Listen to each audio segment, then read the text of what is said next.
그때 이제 연말 랠리에 대한 기대감이 워낙 컸기 때문에 롱 포지션 위주로 많이 잡혀 있었는데 그게 다 청산되면서 현물 가격을 추가로 밀어내리고 그래서 급락이 나왔던 겁니다. 이제 내년에 뭐 유동성이 어떤 식으로는 돌아옵니다. 조금만 유동성 완화 환경이 돌아오면 이제 이런 것들이 막 급부상하기 시작할 거예요. 연일 뉴스에서 와 누구도 샀다 누구도 샀다 누구도 샀다 주요 이제 레거시 미디어에서 다루기 시작하면서 사람들의 이제 센티먼트가 돌아오고 그러면서 이제 비트코인으로 큰 유동성이 흘러 들어갈 가능성이 있죠. 아직 시즌 끝나지 않았다. 그렇죠. 한 번 더 온다.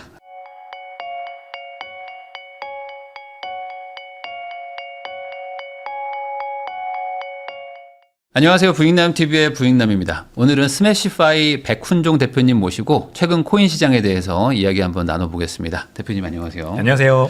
네, 저희 채널 또 처음 나와주셨으니까 간단하게 한번 소개해 주시면 좋을 것 같습니다. 네, 저는 한국에서 비트코인 관련된 핀테크 사업 스매시파이를 운영하고 있는 백훈종입니다. 유튜브 채널도 하나 하고 있습니다. 네.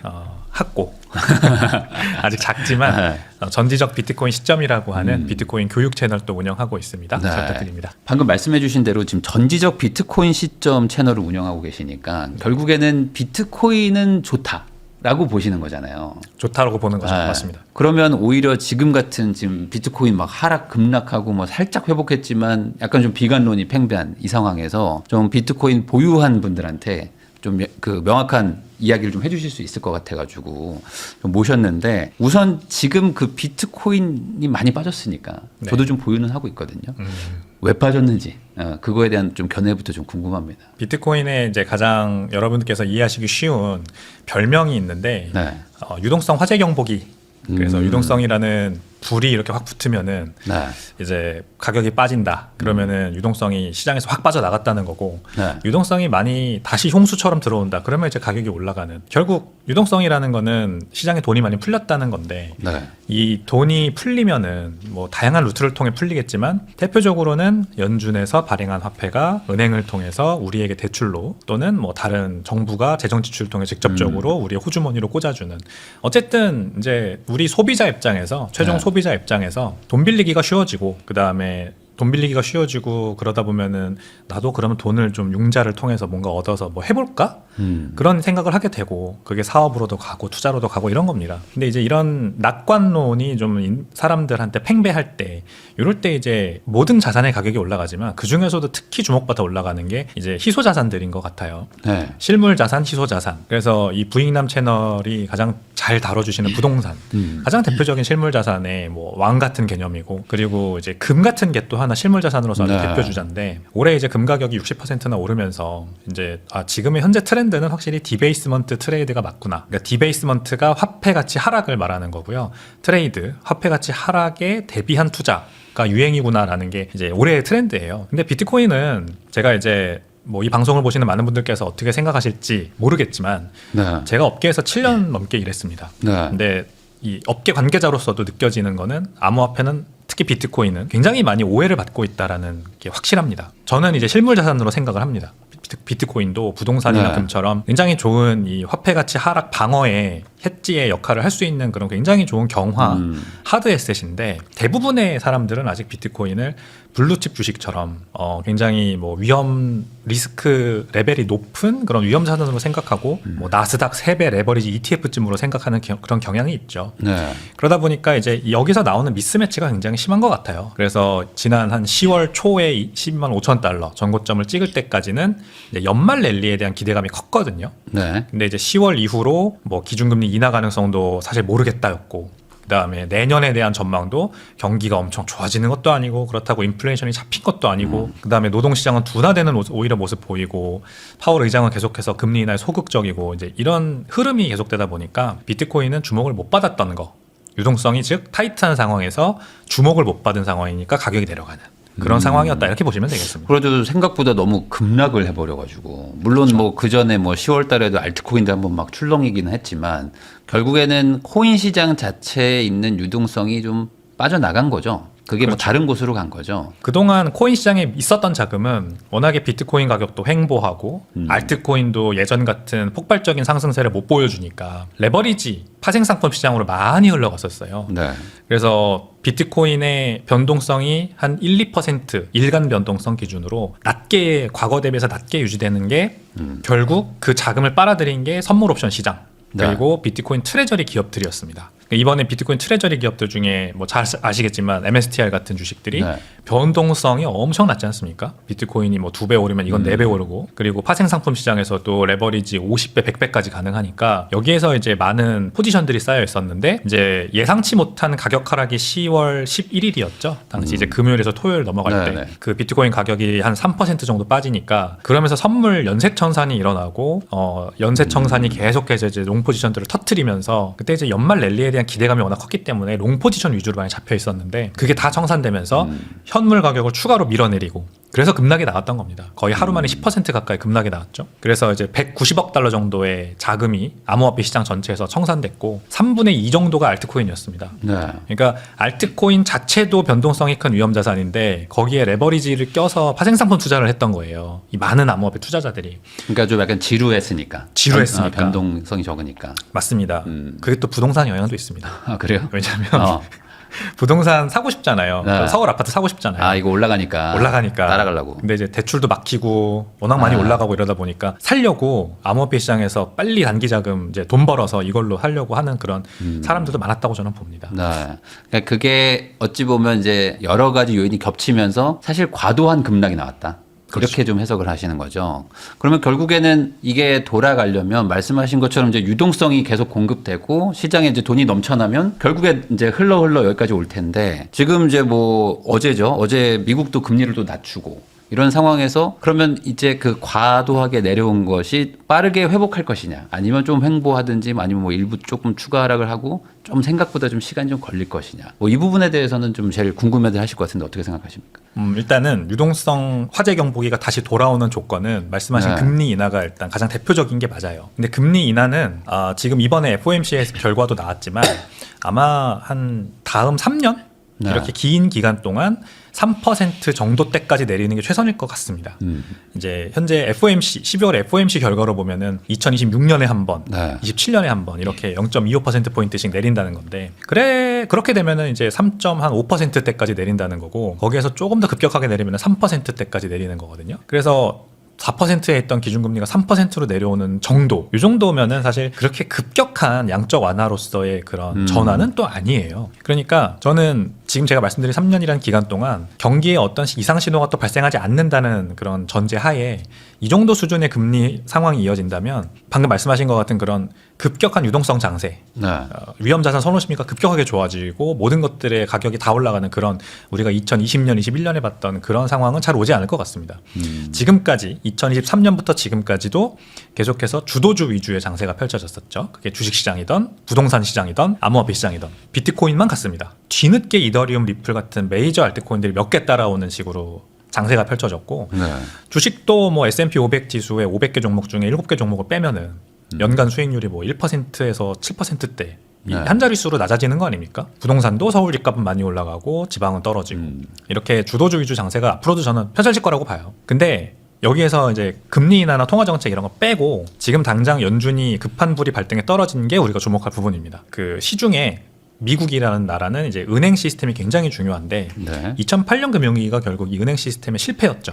근데 이번에도 또 은행 시스템의 실패가 발생할 가능성이 지금 커지고 있습니다. 왜냐면은 미국이 미국 재무부가 너무 많은 국채를 발행하고 있고 이 국채에 들어오는 자금이 전부 은행 내 준비금에서 빠져나오고 있는데 그러다 보니까 은행 내 단기 차입 금리 SOFR 금리라고 하는데 이게 너무 많이 치솟고 있거든요. 구조적으로 24년부터 올라가고 있어요. 네. 근데 이게 너무 많이 올라가면 문제가 기준금리 수준에서 원래 유지돼야 되는 이 단기 차입 금리가 이게 올라가 버리면 기준금리 내려가고 있는데 이제 은행 내 유동성 경색 위기가 터집니다. 네. 즉 우리가 이제 익숙한 단어로는 뱅크런이 터진다. 월급날이 됐어요. 내가 월급을 받았어. 우리 은행 계좌로.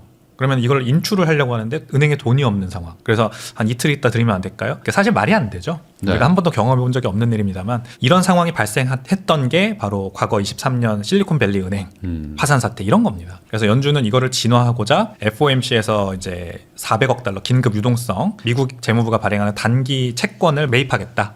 매달 매입하겠다. 한시적으로 이렇게 하겠다. 이렇게 얘기를 했는데 이게 이제 본격적인 양적 완화 QE로 넘어가기 전에 항상 이런 식으로 먼저 하는 수순이에요. 네. 그래서 잠깐 템포러릴리 이런 유동성 공급 프로그램을 운영을 하고 금방 끝날 거야. 이렇게 얘기를 하지만 이제 QE로 넘어갈 가능성이 커집니다.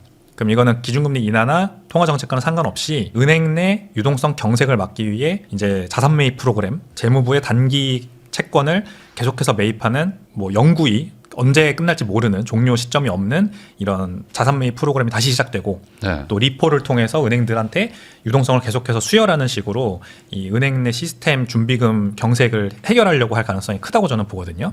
그렇기 때문에 26년에 위험자산 선호 심리가 돌아올 거라고 저는 봐요. 그러면은 그동안 못 갔던 이제 금융 조건이 경색돼 있는 상황에서 많이 갔던 금이나 부동산보다는 네. 확실히 그때는 그동안 많이 못 간 비트코인에 더 많은 자금이 쏟아질 가능성이 있고, 근데 그렇다고 해서 모든 알트코인들이 다 그러면은 이런 유동성이 흘러들 거냐? 그건 또 조심스럽게 봐야 됩니다. 처음으로 돌아가서 다시 금리가 3%대 정도에 머물러 있다면 뭐 21년에 우리가 봤던 코로나 때문에 발생했던 제로 금리와 무제한 양적 완화 정도는 또 아닐 거다. 그래서 그러니까 주도주 장세. 그만큼 통화량이 많이 늘어나는 건 아니고 늘어나긴 늘어나니까 기본적으로 좀 대장급들에만 좀 온기가 가고 그렇죠. 그 이상까지 가기에는 모자랄 수도 있다. 그 정도. 그러면 지금 그 월가에서도 많이 ETF나 이런 걸로 해서 코인 쪽에 돈이 많이 들어왔는데 뭐 저도 잘은 모르지만 최근에 뭐 돈을 많이 뺐다, 뭐 ETF 많이 팔았다, 뭐 이런 얘기들이 막 나오더라고요. 그게 결국엔 아 이거 비트코인 당장은 안 되니까 뭐 예를 들어 나스닥에 가 있다든지 뭐 다른 쪽으로 지금 가 있는 소위 말하는 이제 암호화폐 시장에 대해서 약간 조금 기대감을 내려놓은 이렇게 해석을 하는 건 맞나요? 아무래도 이 주식시장에 들어와 있는 돈은 비트코인을 이제 주식 중에서도 위험 선호도가 좀 높은, 네. 위험 레벨이 좀 높은 주식으로 보는 자금이 많을 겁니다. 특히 이제 주식시장이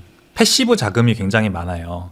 옛날처럼 이렇게 개별 주식을 우리가 직접 투자하는 게 아니라 ETF를 통해서 주로 투자를 네. 많이 하고 인덱스 투자를 워낙 많이 하기 때문에 이런 ETF, 인덱스 ETF 이런 것들은 다 자동적으로 이 비중이 조정이 됩니다. 특정 종목의 수익률이 너무 많이 오르면 자동으로 팔고 그 다음에 덜 오른 것들을 더 사고 네. 이런 식으로 포트폴리오 비중을 자동 조정한단 말이에요. 그래서 추경 매수가 이제 잘 되지 않는 시장이에요. 지금은 그러니까 계속 시장이 조정을 해버려요, 자동으로. 네. 그래서 되게 멀리 보고 투자를 해야 주식 투자를 해도 지금은 잘 되고, 어떤 트렌드를 제대로 간파를 하고 그 분야에다가 돈을 담아야 그쪽 섹터가 올라가면서 같이 올라가는 이런 식의 투자가 잘 먹히거든요. 네. 그래서 AI 그 섹터 하나만 투자했어도 사실 지난 뭐 5년 동안만 하더라도 엄청난 수익을 얻을 수가 있었던 거죠. 네. 그런데 비트코인은 이제 현재 주식시장의 내러티브는 아무래도 어떤 AI 같은 그런 폭발적인 성장 가능성이 보이지 않는 그 무언가예요. 그러니까 디지털 자산이라고 하는 것을 국가가, 미국이란 정부가 나서서 육성을 해주기 때문에 올라갈 거다. 네. 이런 얕은 정도의 내러티브만 존재했던 겁니다.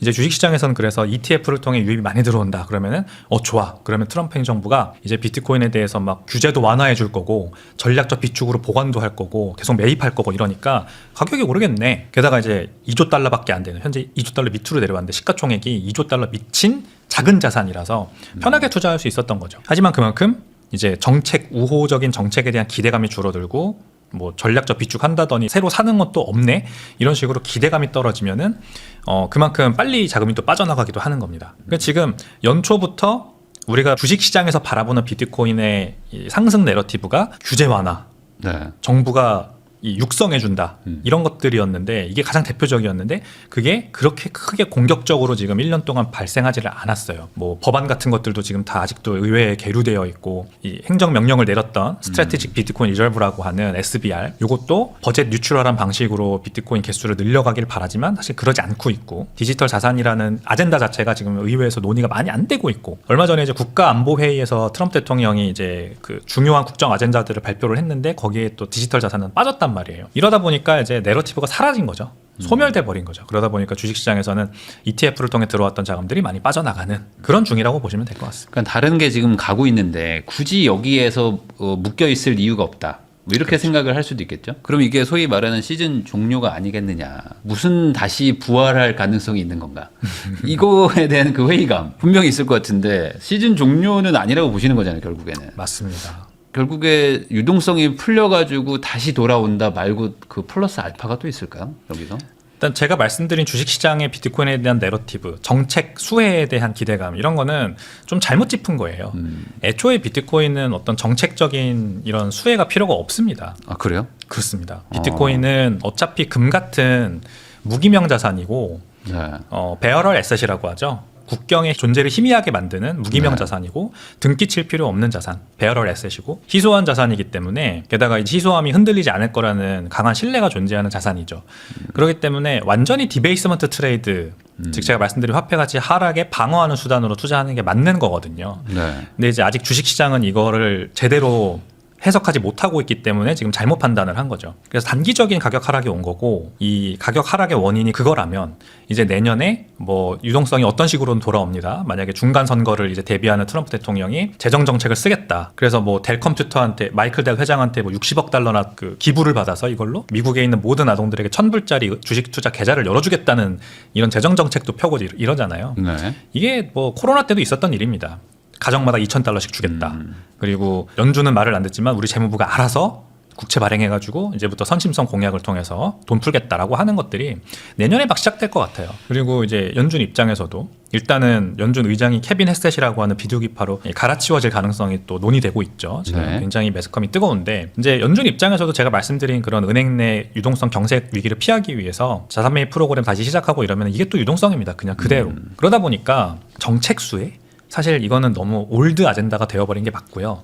이제 내년부터는 그러면은 지금부터는 그동안 못 간 거 중에 뭐가 선별적으로 갈 거냐 이런 식의 사람들의 생각이 회로가 바뀔 거라고 생각해요. 제가 말씀드린 이제 ETF 주식시장의 내러티브를 이끄는 그런 패시브 자금들 ETF 이런 것들이 또 전부는 아닙니다. 네. 예를 들면 굉장히 장기적으로 이 포트폴리오를 구성해서 장기적인 투자를 하는 기관 투자자들도 많잖아요. 우리가 ETF는 그냥 아직까지 대부분이 헤지펀드나 그런 이제 단기적인 전망을 가지고 포트폴리오 플레이를 하는 그런 자산 운용사들이 많다고 보면 되는데 그 외에 나머지 연기금, 국부펀드, 소버н 웰스 펀드 이런 것들도 있습니다. 최근에 비트코인에 이 투자하고 있는 이런 기관들은 뭐가 있냐? 하버드 연기금. 네. 하버드 연기금이 원래 비트코인을 비롯한 증권 자체에 투자를 잘 안 합니다. 증권이라고 할 수 있는 ETF, 비트코인 현물 ETF에 투자를 하는데 그 비중이 증권 투자 비중 중에서 가장 높고 그리고 이게 굉장히 이례적인 일인데 여기에 이제 편승해서 아부다비 국부펀드라든지 뭐 카자흐스탄 국부펀드라든지 이런 이제 국부펀드들도 비트코인 포트폴리오 비중을 늘려가고 있는 이런 게 이제 조금씩이긴 하지만 비트코인에 대한 인식 자체가 앞서 말씀드린 헤지펀드들이 주도하는 그런 뭐 무위험 차익 거래 수단으로서 어떤 보는 거랑 이제 좀 멀어져서 장기적인 디베이스먼트 트레이드의 주인공 자산으로서 오래 보유하려고 하는 그런 자산 운용사들의 인식도 굉장히 늘어나고 있다는 게 보이거든요. 그래서 이런 것들이 이제 매스컴에서 잘 안 다뤄지니까 잘 안 보이니까 지금 사람들이 관심이 없는 건데 조금만 유동성 완화 환경이 돌아오면 이제 이런 것들이 막 급부상하기 시작할 거예요. 연일 뉴스에서 와 누구도 샀다 주요 이제 레거시 미디어에서 다루기 시작하면서 사람들의 이제 센티먼트가 돌아오고 그러면서 이제 비트코인으로 큰 유동성이 흘러 들어갈 가능성이 있죠. 그러면 결국에 아직 그 시가총액이 뭐 크다면 크겠지만 글로벌한 자산 기준으로 보면 뭐 엄청 큰 건 아니기 때문에 뭐 돈이 쉽게 빠져나가기도 하고 반대로 또 관심도가 생기면 또 전 세계적으로 또 자금이 유입되면서 급등도 하고 이런 분위기가 있을 거기 때문에 이게 아직은 끝난 것이 아니다. 이렇게 그렇죠. 좀 얘기를 해주신 것 같아요. 그럼에도 불구하고 말씀하셨던 것들이 뭐 워낙 이제 신생 자산이라서 그럴 수는 있지만 소위 말하는 뭐 투자의 구루 같은 분들은 한결같이 비트코인 별로라고 하잖아요. 뭐 그냥 쓰레기다. 뭐 이렇게 얘기하는 사람도 많고 나는 투자 안 한다. 뭐 워렌 버핏 뭐 이런 분들 안 한다고 막 하잖아요. 아예 싫다고. 이렇게 가는 거는 결국에 인식 차이인가요? 맞습니다. 이제 투자의 구루들 뭐 워렌 버핏 말씀하셨으니까 대표적으로 워렌 버핏이 비트코인을 싫어하는 이유는 너무나도 명확해요. 이제 이분이 그동안 해왔던 말하자면 너무나도 자기에게 익숙한 투자, 현금 흐름을 창출하는 그 무언가, 해자를 지은 그 무언가에 투자하는 게 아닌 거죠. 네. 이분 입장에서는. 이분은 금도 싫어하니까. 금도 싫어하니까. 네, 금도 싫어합니다. 맞습니다. 근데 이제 우리는 그러면은 개인 투자자 입장에서 누구의 말을 듣는 게 좋으냐. 투자의 구루도 뭐 여러 종류가 있잖아요.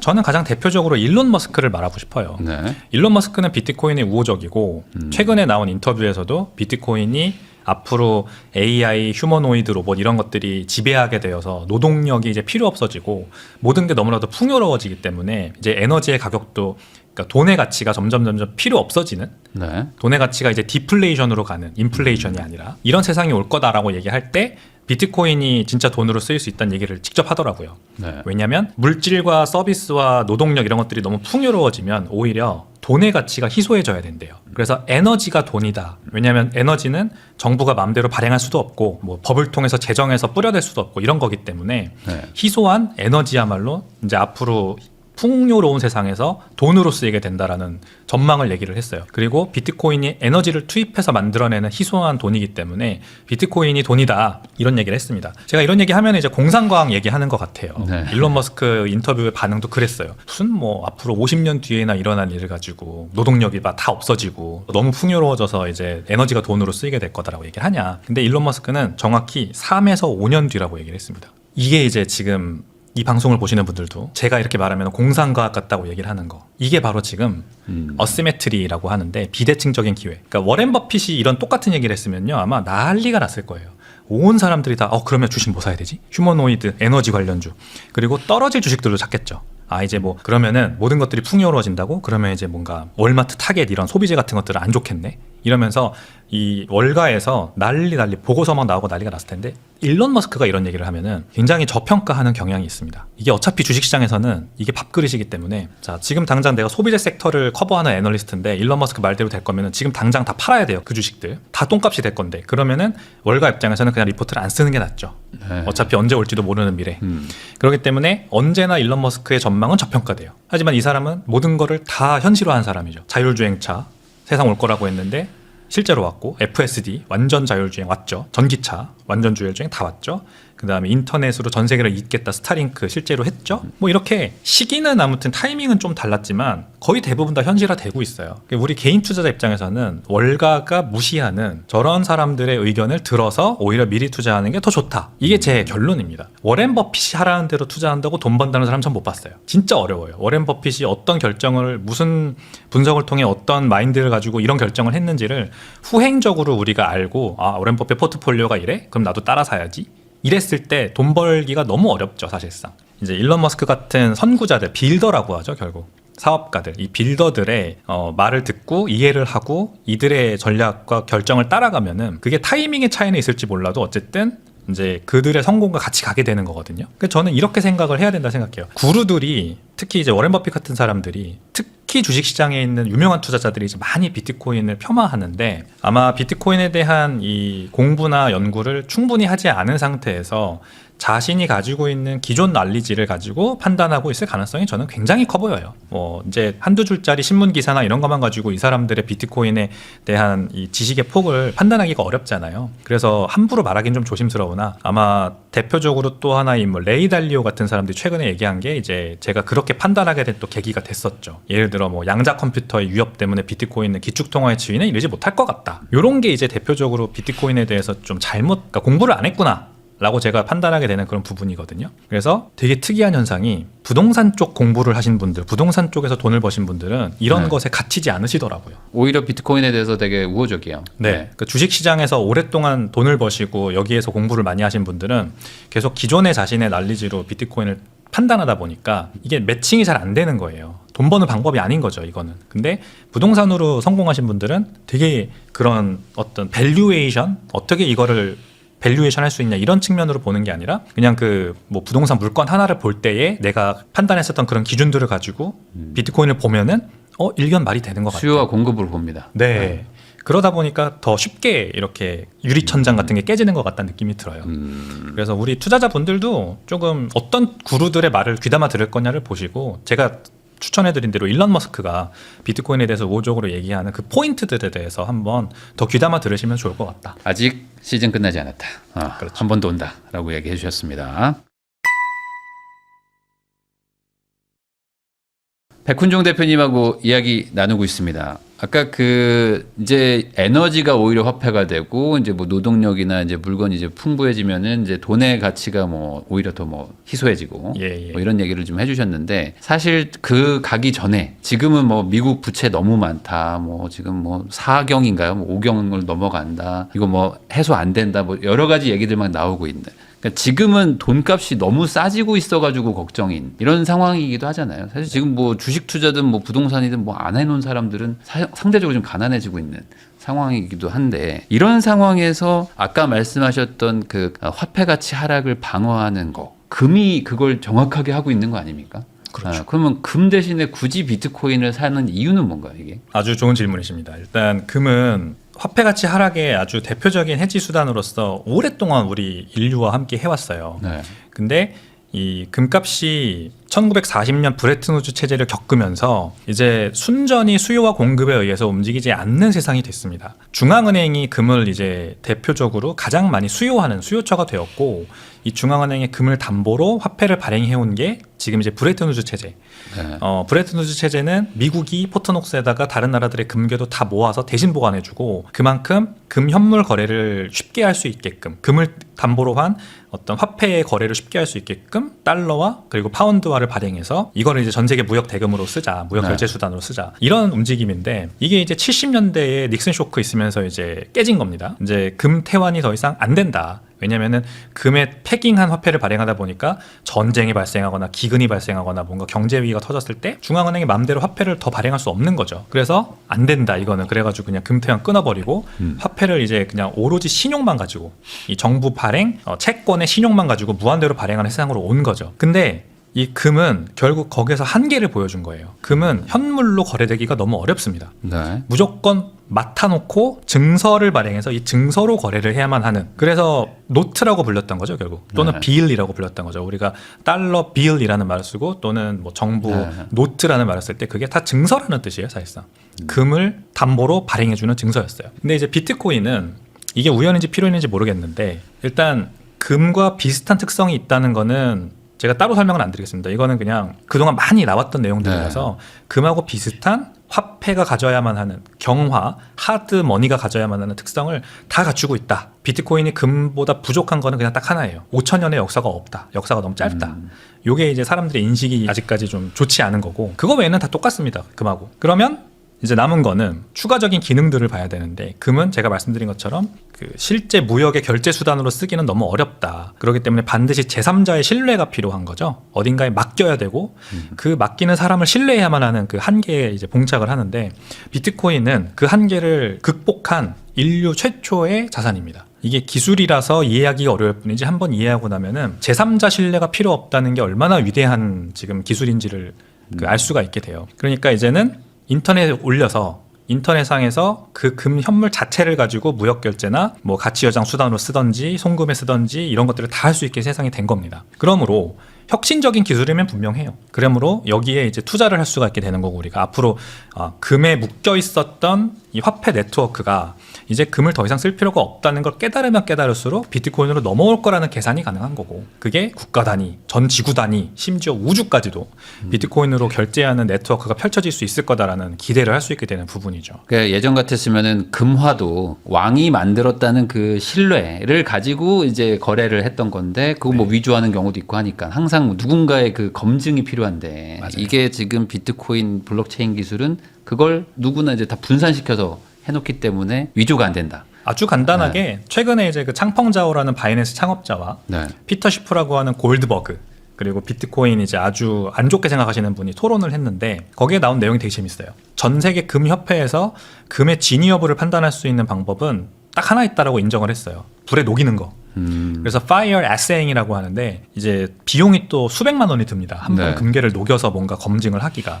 그래서 이 창펑자오가 바이낸스라고 하는 전 세계 최대 거래소 창업자입니다. 이 피터 시프를 옆에 앉혀놓고 1kg짜리 금괴를 꺼내서 이렇게 줘요. 이거 진짜인지 한번 나한테 말해줘 볼래요? 이러니까 이 사람이 이제 골드버그예요. 금을 굉장히 좋아하는. 근데 모르는 거죠. 그렇죠. 나도 모르겠다. 그럼 자기 이제 팔찌랑 막 이렇게 색깔을 비교해 보면서 이게 좀 색깔이 내 팔찌가 더 빛나는 것 같아서 이건 어쩌면 아닐 수도 있을 것 같아. 막 이제 이렇게 얘기하는데, 그게 키르기스탄 대통령한테 받은 금괴라고 하더라고요. 네. 그러니까 당연히 진품이겠죠. 그러니까 이 진위 여부를 검증할 수 없는 문제에 봉착하는 게 금의 한계예요, 결국. 그러므로 누구한테 맡겨야 되고 그 사람을 믿어야 됩니다. 누군가 감정도 해줘야 되고. 감정도 해줘야 되고. 네. 그래서 금괴 사보신 분들은 다 아실 텐데 다 증서가 들어있어요. 네. 서티피케이트. 누군가가 뭐 보증함, 한국조폐공사, 뭐 무슨 은행, 뭐 이렇게 다 있죠. 이런 것들이 글쎄요, 언제나 어디에서나 다 통할 거라고 생각하는 건 너무 또 이제 어불성설이죠. 우리나라에서 금거래할 때나 이런 게 다 통하는 거지, 그 똑같은 증서 미국으로 가져간다 생각해 보세요. 누가 인정해 주겠어요? 뭔데 이게? 신한은행이 뭔데? 이렇게 다들 얘기를 할 거래요. 근데 비트코인은 아주 간단하게 인증을 할 수가 있어요. 부익남님 핸드폰에다가 그 비트코인 지갑 깔아드리고, 제가 가지고 있는 비트코인 여기 보이시죠? 여기에서 여기로 한 1,000원어치 비트코인 지금 보내겠습니다. 보냈어요. 그럼 부익남님 지갑에 들어왔어요. 그러면 인증된 거예요. 진짜입니다. 내가 비트코인 가지고 있는 거 진짜입니다. 인증이 바로 된 거거든요. 네. 그래서 훨씬 싸고 간단하게 인증을 할 수 있고 직접 인증을 할 수 있다는 게 비트코인의 장점이죠. 그러니까 이런 것들이 아직 전 세계 지구인이 이해하기에는 너무 급작스러운 변화였기 때문에 아직 그만큼 인정을 못 받았을 뿐이지 이걸 아는 사람들은 지금 사고 있어서 결국에 이만큼의 시총까지 온 것이다. 그렇죠. 그러면 그 부자들은 모르겠지만 아직 부자가 아닌 사람들 입장에서는 금보다는 이런 걸 사라. 오히려 이게 훨씬 더 미래에 상방이 더 열려 있다. 이런 개념으로 접근하는 건가요? 블랙록 CEO 레리 핑크도 24년 주주서원에다가 그 내용을 담았는데 제가 네. 이제 그 주주서원 얘기를 계속해서 많이 하고 다니는 게 이제 50년 동안 금융계에서 그 근무하신 본인을 이제 할아버지라고 칭하면서 나 같은 네. 할아버지가 지금같이 위험한 그 위기를 느꼈던 통계가 본 적이 없다. 그 미국인들의 뭐 거의 10명 중에 4명은 은행 계좌에 400불도 지금 안 가지고 있고 전혀 네. 노후 준비를 하지 않고 있고 그리고 두 번째로 위기감을 느끼는 통계가 젊은 세대가 2030 세대가 이 미래에 대한 낙관을 지금 하지 않고 있는 이런 통계들이 도처에 보이는데 이게 다 이제 기성세대들이 많이 이 부동산이나 주식들을 통해서 말하자면 자산을 보유한 이 세대가 그동안 워낙에 많은 그 경제 성장과 그다음에 뭐 경제 위기가 왔을 때는 화폐를 더 풀어서 그런 위기를 막고 자산 가격이 더 떡상하고 그러면서 내가 가지고 있는 자산 가치가 오르니까 그 양극화는 더 일어나고 이런 거에 수혜를 많이 받는데 이제 현재 사회에 나오고 있는 2030 세대는 이제 이런 것들을 기대하기가 어려운 그래서 미래를 비관하는 이런 것들이 이제 다 자기가 이 디지털 자산이라는 거에 관심을 가지게 된 계기라고 합니다. 그러니까 기존에 부라는 거를 담아주던 그릇이 전통 자산이 있었는데 여기에는 더 이상 이제 뭐랄까 그릇에 들어갈 수 있는 어떤 허들이 높아지다 보니까 이제 새로운 그릇이 필요하다고 느꼈대요. 그래서 디지털 자산, 뭐 토큰화, STO, 비트코인 네. 이런 것들을 다 이제 육성을 해서 이 젊은 세대들의 자산을 여기로 좀 받아줘야겠다. 이 부라는 게 젊은 세대들을 위한 부라는 게 여기 쌓일 수 있도록 도와줘야겠다. 그래서 이제 현물 ETF도 내고 그다음 비들 같은 이제 펀드도 내고 이게 토큰화이즈된 펀드거든요. 이런 것들을 이제 내고 있다고 합니다. 근데 이제 정확히 저도 그 레리 핑크의 의견에 동의하고 돈이라는 거는 결국 내 노동력을 에너지로 바꿔서 저장하는 것입니다. 무슨 말이냐? 내가 열심히 돈을 벌어요. 회사를 다녀요. 그러면 노동력을 거기에 투입하고 있는 거죠. 내 시간과 노동력을. 그 에너지를 어딘가에 이제 저장을 해야 돼요. 왜냐하면 어떤 대가를 받잖아요, 우리는. 그 대가로 받는 게 뭐 계란이네, 뭐 소세지네, 뭐 이러면은 그런 것들은 이제 계속해서 산업재로 쓰이고 소비재로 쓰이기 때문에 가치가 유지될 수가 없어요. 그것의 가치가 올라가는 순간 더 많은 사람들이 생산하려고 하겠죠. 돈 벌려고. 그러면 가치가 떨어지기 때문에 내가 시간과 노동을 들여서 저장한 에너지를 오로지 지켜주지 못합니다. 그래서 돈이라는 거는 다른 기능이 없어야 돼요. 오로지 가치 저장 수단의 기능만 있으면 됩니다. 그게 금이 했던 역할이에요. 금이 네. 만약에 산업재로 엄청 쓰였다면 이렇게까지 가격이 몇천 년 동안 올라가지 못했을 거예요. 근데 금은 산업재로 약간 쓰이긴 하지만 스마트폰 나오고 나서 그거는 이제 생긴 거고 그 전에는 전혀 쓸모가 없었죠. 귀중품 정도? 그래서 비트코인도 똑같아요. 뭐 스마트 컨트랙이 없다, 뭐 알트코인 발행할 수 없다. 그게 비트코인이 더 금가치, 가치 저장 수단으로 발전할 수 있는 그런 더 좋은 특성인 건데 아직 많은 사람들이 이걸 이해를 못하고 있어요. 근데 젊은 세대들은 생각해 보시면 훨씬 디지털이라는 거에 익숙하잖아요. 네. 마치 스마트폰을 자기 장기처럼 생각하고 쓴다는 거 아니에요. 우리 뭐 부인나님 제가 몇 년생인지 모르는데 네. 저는 83입니다. 83. 그러시군요. 형님이시군요. 저도 이제 40이고 저는 86년생입니다. 저희 같은 이제 후기 밀레니얼 세대나 아니면은 그 윗세대 X세대들이 조금 이제 비관적인 시각을 가지고 봤던 비트코인이 후배 세대들한테 가면은 아마 그냥 자동적으로 훨씬 더 친숙하고 익숙한 자산이 되어 있을 겁니다. 그 디지털이라는 거에 훨씬 익숙하기 때문에. 그리고 그 밑세대로 가면은 오히려 더 뭐 금이랑 뭔 차이야. 또 어떤 tangible 하다는 것 자체가 그렇게 큰 의미가 없는 세대가 그들이라는 거죠. 그래서 시간이 걸릴 뿐이지 점점 이 세대 교체가 일어나면 일어날수록 비트코인은 그냥 자동적으로 금과 같은 위치에 오를 수밖에 없다. 이게 제가 생각하는 부분이에요. 저는 다른 거는 잘 모르겠고 이렇게 이해했거든요. 뭐 예를 들어 리니지도 그 아이템을 거래하잖아요. 아, 근데 예. 그 리니지 아이템도 분명히 존재하는 거거든요. 아, 디지털 세상에 있을 뿐이지만. 그렇죠. 근데 그 안에 생태계에 있는 사람들이 서로 이게 존재한다고 생각하고 거래가 된다고 생각하면 돈을 주잖아요. 그러니까 그런 개념이 이제 이 현실 세계에 점점 입혀지는 시간이 좀 필요하다. 그렇죠. 그렇지만 입혀질 것이다. 맞아요. 뭐 그런 게 아닐까 싶어가지고 제일 좋은 건 어쨌든 공급이 제한돼 있다는 게 저는 가장 매력적인 것 같긴 하거든요. 맞습니다. 이 공급이라는 게 딱 정해져 있으니까 사람들이 원하기만 하면 가격은 올라가는데 근데 아직 시장이 작아서 이렇게 변동폭이 클 뿐인 거죠. 그러면 네. 변동성이 크죠. 아직은 너무 작으니까 맞아요. 그 돈의 그 물의 양이 좀 아직은 좀 적으니 막 수위가 막 왔다 갔다 한다는 거죠. 그러면 어쨌든 장기적으로는 좋다라는 얘기를 좀 해주신 것 같은데 이게 그래도 과거처럼 그 뭐 반감기니 뭐 패턴이니 이런 것들이 또 올 수도 있지 않습니까? 잔파도가 또 큰 파도가 올 수도 있는 아직은 작은 시장이라면 이번에 다시 이렇게 회복을 해서 시즌이 끝나지 않았다고 해도 결국엔 끝나나요? 한 번은? 마지막에 또 한 번 끝나나요? 저는 그럴 것 같아요. 한 1년 뭐 안쪽에 또 끝나는 건가요? 네, 이제 지금 많은 전문가들이 아직 비트코인 사이클이 끝나지 않았다라는 말을 입을 모아하고 있지만 동시에 또 많은 분들이 하는 말이 슈퍼 사이클로 이제는 이어진다. 이제 과거의 4년 주기 사이클은 더 이상 워킹하지 않고 계속 올라가기만 하는 구조적인 상승 장세가 펼쳐진다는 얘기도 많이 들려요. 네. 이거는 저는 당연히 말이 안 된다고 생각을 합니다. 부인남님께서 잘 말씀하신 것처럼 아직 너무 작은 자산인데 이 작은 자산이 가격이 그동안 올라올 수 있었던 이유는 변동성 때문이었어요. 변동성이 없었다면, 즉 비트코인 가격이 떨어지지 않았다면 계속 만약에 연 5%씩 매년 올라가는 자산이었다고 생각을 해보면 이렇게까지 주목을 못 받았을 겁니다. 우리 개인들은 일단 관심이 없었을 거예요.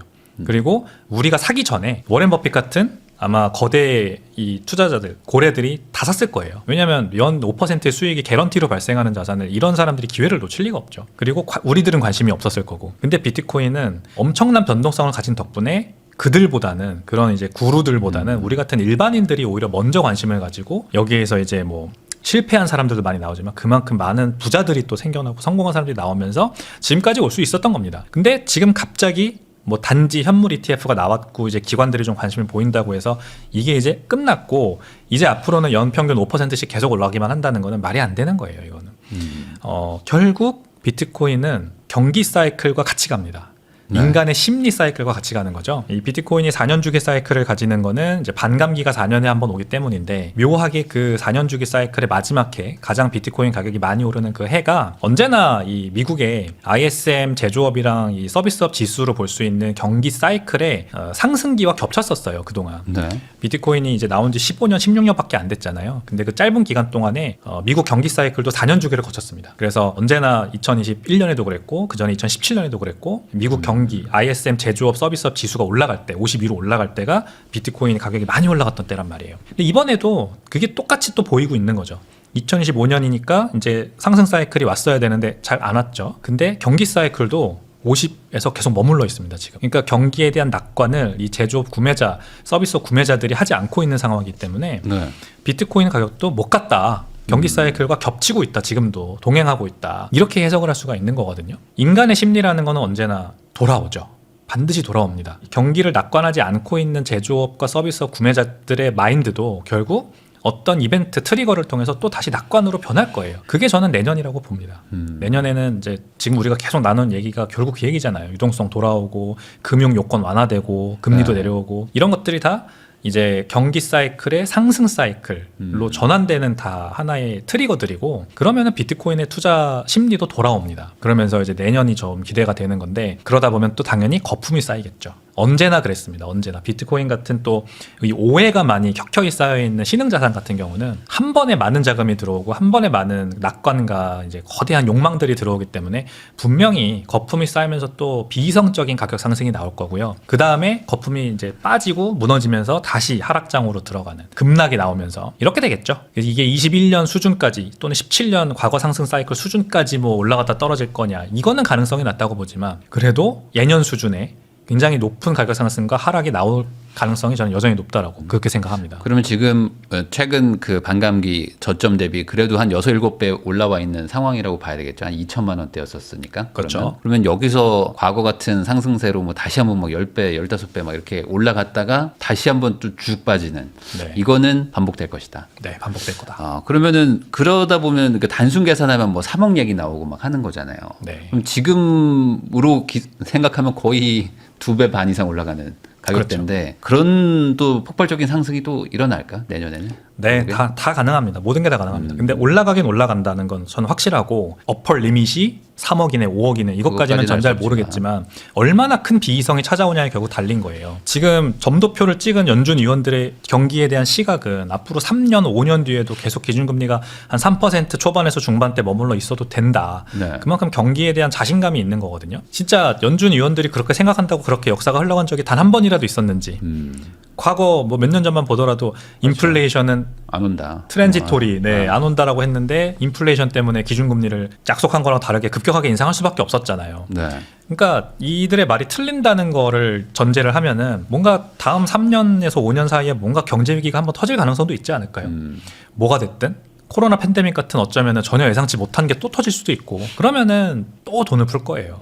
무제한 양적 완화. 네. 또 이런 게 또 시작될 거고 그러면은 이제 우리가 못 봤던 그동안의 엄청난 비이성적인 또 위험자산 선호 심리가 돌아올 수도 있습니다. 그러면 비트코인이 뭐 과거에는 뭐 10배, 과거에는 뭐 100배, 그다음에 20배, 이번에는 뭐 한 10배 오르는 거 아니냐? 이렇게 해서 한 뭐 5억 예상했다 치고. 근데 그런 상황이 되면은 이제 뭐 7억이 될 수도 있고 8억이 될 수도 있는 거고. 아니면은 이제 예상과 정말 연준 의원들의 예상대로 그냥 그런 타이트한 금융 요건이 쭉 3년 5년 동안 이어진다면 진짜로 경기에 아무 문제도 없고 노동시장도 계속 그냥 그 상태고 그러면은 이제 조금 올라도 그러니까 이번에 다시 비이성이 찾아와서 올라도 한 예년보다 훨씬 낮은 수준에서 그러니까 말씀하신 한 3억 정도까지 간신히 갔다가 그 다음에 떨어질 수도 있고 너무 레인지가 넓어가지고 확답을 드리기가 어렵죠. 이런 상황에서 알트코인도 그럼 결국에 예전에는 항상 알트코인이 막판에 폭발했었기 때문에 네. 뭐 지금은 다들 뭐 힘들어 하는데 그럼에도 불구하고 알트코인을 또 믿고 계시는 분들도 있잖아요. 알트코인은 이번 판에서 소외될까요? 이제 알트코인은 진짜 난이도가 높습니다. 왜 높냐면 일단 제가 블루칩 주식이라고 일단 정의를 해볼게요. 닷컴 버블 때 이 닷컴이라는 이름만 붙어도 가격이 오르는 여러 가지 회사들이 있었어요. 네. 그 회사들 중에 패츠닷컴이라는 회사가 있습니다. 이 패츠닷컴은 애완용품 이런 것들을 인터넷으로 이제 상거래를 할 수 있게 해주는 그런 당시로서는 혁신적인 사업 모델을 들고 나와서 굉장히 성공을 했었어요. 근데 이게 거품이었거든요. 왜냐하면은 상대적으로 인터넷이라는 인프라가 쉽게 많이 아직 잘 깔리지 않아서 인터넷 쇼핑이 더 어려웠어요. 그냥 가게 가가지고 애완용품 사는 게 더 편하지 인터넷으로 주문하면 막 일주일 넘게 있다 오고 막 뭐 결제도 실패해가지고 다시 카드를 막 해야 되고 막 이런 너무 불편한 점이 너무 많았죠. 그래서 이 회사가 이 주가를 부양하기 위해서 뭘 했냐? 인형을 하나 만듭니다. 마스코트 인형을. 네. 강아지 모양의 어떤 마스코트를 만들어서 이 인형이 오히려 굿즈가 공전의 데이트를 치면서 주가가 또 막 상승하는. 그러니까 2021년에 NFT 사태와 비슷하다고 생각하시면 돼요. 뭐든지 인터넷에다가 이미지만 올리면은 NFT로 발행하기만 하면 가격이 막 오른다. 그러니까 무슨 회사든지 마스코트 만들어서 굿즈만 만들면은 주가가 올라갈 수 있다. 이게 약간 그 당시의 테마였거든요. 네.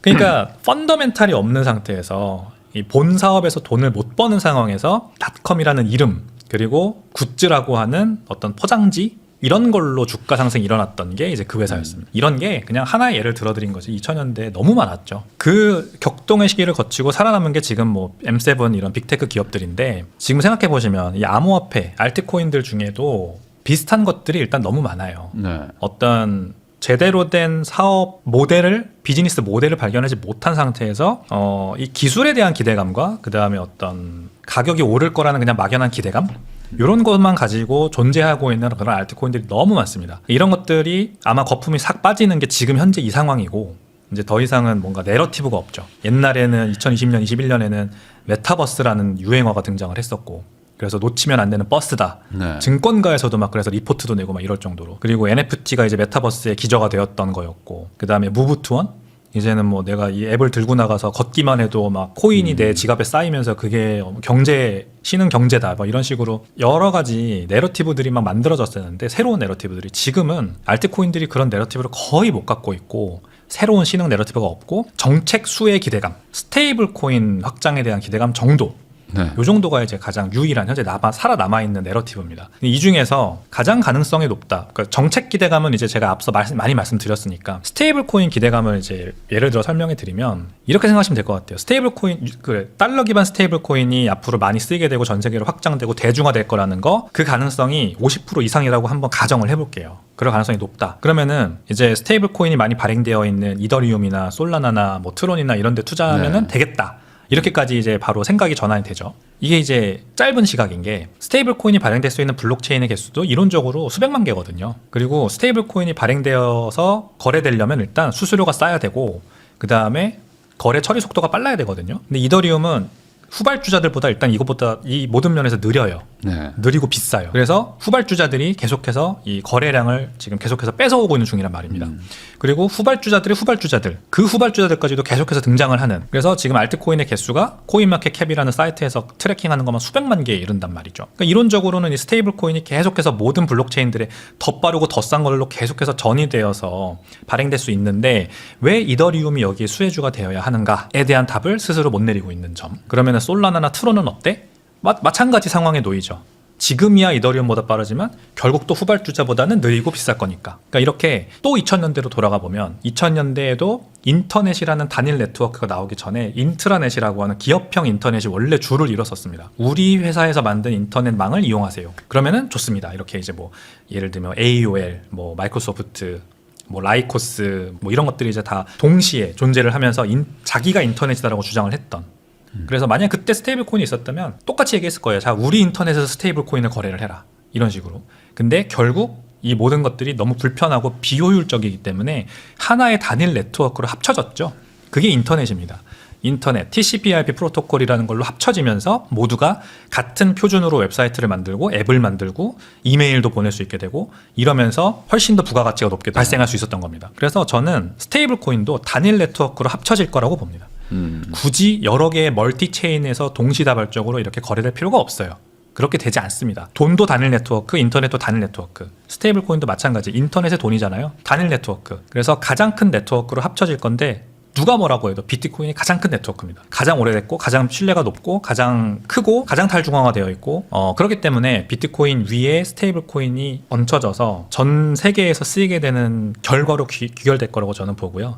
그래서 이더리움이나 나머지 알트코인들의 스테이블 코인 내러티브로 인한 가격 상승도 저는 좀 이제 부정적으로 보는 거죠. 단기적으로는 뭐 호재성 그런 뭐 발언 때문에 막 급등하고 할 수도 있지만 이제 장기적으로는 굳이 그런 데에다가 돈을 투입할 필요는 없다. 네, 그렇습니다. 그냥 비트코인만 사도 충분하다. 그럼 이게 결국에 이제 이 비트코인의 어떤 장기 시총을 뭐 금을 뛰어넘는다 이런 얘기들도 많이 하는데 그런 거에는 좀 동의를 하시나요? 네네네. 결국에는 물론입니다. 앞서 말씀드린 것처럼 이제 세대 간 부의 이동, 그 다음에 이제 사회 주축 영역으로 나오는 세대가 계속해서 젊어지고 그 다음 세대가 또 들어오고 이러면 이럴수록 이제 비트코인의 금의 시총을 점점 따라잡을 거고 결국 역전할 거라고 저는 봐요. 금에 담겨 있는 프리미엄이 지금 30조 달러지 않습니까? 네. 금의 시가총액이 30조 달러. 뭐 금은 사실 산업재로 거의 쓰이지 않으니까 그냥 그 자체 100% 거의 다 프리미엄이라고 보시면 됩니다. 가치 저장 수단으로서의 프리미엄. 제가 봤을 때는 이제 비트코인이 금 시총을 뛰어넘는 건 시작이에요. 그 외에 나머지 자산들도 전부 다 프리미엄이 들어있거든요.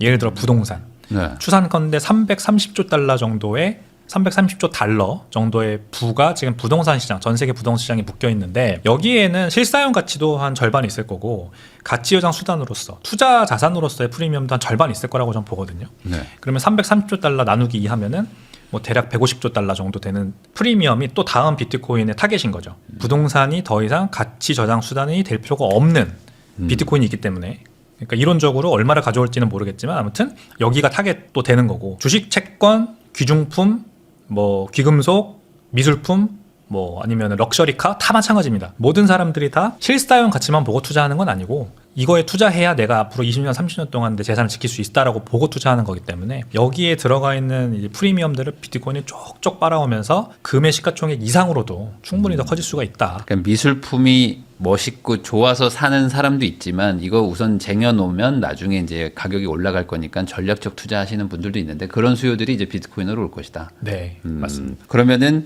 결국에 비트코인을 가지고 있는 사람이 이제 뭐 한 20-30년 뒤에는 유의미한 어떤 인생의 변화가 일어난다. 이런 거를 지금 생각하고 계시는 거네요. 그렇죠. 네. 스매시파이의 백훈종 대표님하고 이야기 나누고 있는데요. 그러면 방금 말씀해 주신 것처럼 이런 얘기들 항상 하잖아요. 뭐 10몇 년 전에 비트코인 나올 때 사놨으면 뭐 10개라도 사놨으면 지금 인생 바뀌었다. 뭐 이런 얘기들을 공공연하게 하는데 이게 똑같이 10년 전에 사놓으면 좋았다는 걸 지금 사면 또 2030년, 40년에 인생이 또 바뀔 수도 있는 거잖아요. 네. 그러면은 지금 산다고 쳤을 때 한 1억 한 2천, 3천 하는 요 가격대 매수하기 나쁘지 않다. 이렇게 봐야 되나요? 네, 물론입니다. 비트코인이 뭐 개당 가격으로 보면은 1억 5천만 원, 1억 3천만 원, 네. 뭐 이렇게 비싸게 느껴지지만 이제 시가총액 기준으로 보면은 2조 달러가 이제 아직 좀 안 되고 이제 덩치로 비교해 보면은 애플 주식, 엔비디아 주식, 마이크로소프트 주식보다도 아직 낮은 수준이에요. 근데 저는 비트코인이 가지고 있는 그 포텐셜이 애플, 아마존 뭐 이런 빅테크 기업들과 견주어서 전혀 뒤지지 않는다고 생각을 하거든요. 오히려 훨씬 더 혁신적인 부가가치를 가져왔다고 저는 생각을 합니다. 그러니까 인류의 정말 보편적인 이 삶을 진일보시킨 기술, 아마존도 뭐 상거래, 전자상거래라는 거를 그렇게 가져왔고, 애플은 이제 스마트폰이라고 하는 거를 가져왔고, 물론 대단히 위대한 기업들이면 분명하고, 그렇기 때문에 높은 밸류에이션을 받는 거 당연히 인정합니다만, 이제 비트코인이 가져온 혁신은 무엇이냐? 그동안 뭐 IMF 추산으로만 25억 명의 사람들이 전 세계에서 금융 인프라의 혜택을 못 받고 있다. 은행 계좌도 없고 신용카드도 없대요. 이런 사람들은 계속 그런 상태로 남아야만 했어요. 뭐 아프리카의 어떤 나라에 있는 누구는 가족한테 돈을 보내기 위해서 3일을 걸어서 도시로 가서 은행에서 돈을 보내고 막 다시 3일을 걸려서 돌아오고 막 이런 사람들도 되게 많거든요, 세상에. 이런 사람들이 금융 인프라를 드디어 누릴 수 있게 된 게 비트코인의 장점이에요. 희한해요, 참. 아프리카에는 그래도 스마트폰 보급률은 되게 높대요. 네. 근데 이 스마트폰을 활용해서 모바일 뱅킹은 안 되는 거예요. 뱅킹이라고 하는 인프라가 안 갖춰져 있기 때문이죠. 그러니까 우리나라 같은 이제 이런 금융 선진국이라고 말하면 좀 어폐가 있네요. 그 금융 인프라가 잘 깔려 있는 이런 선진국에서는 그런 니즈가 있다는 것 자체를 못 느끼고 사는 거죠. 근데 사실 해외에 나가 보면은 특히 필리핀 같은 뭐 동남아, 필리핀이라고 특정하기 좀 그런데 동남아나 아니면은 뭐 남미 이런 국가에 가 보면 은행 앞에 줄을 길게 서 있는 사람들도 아마 자주 보실 걸요. 왜냐면은 내가 오늘 받은 월급을 달러로 좀 바꿔놓고 싶은 거예요. 왜냐면 화폐 가치가 너무 하루아침에도 막 하락을 많이 하니까. 근데 달러를 사기 위해서 은행에 가면은 달러가 없는 거예요, 은행에.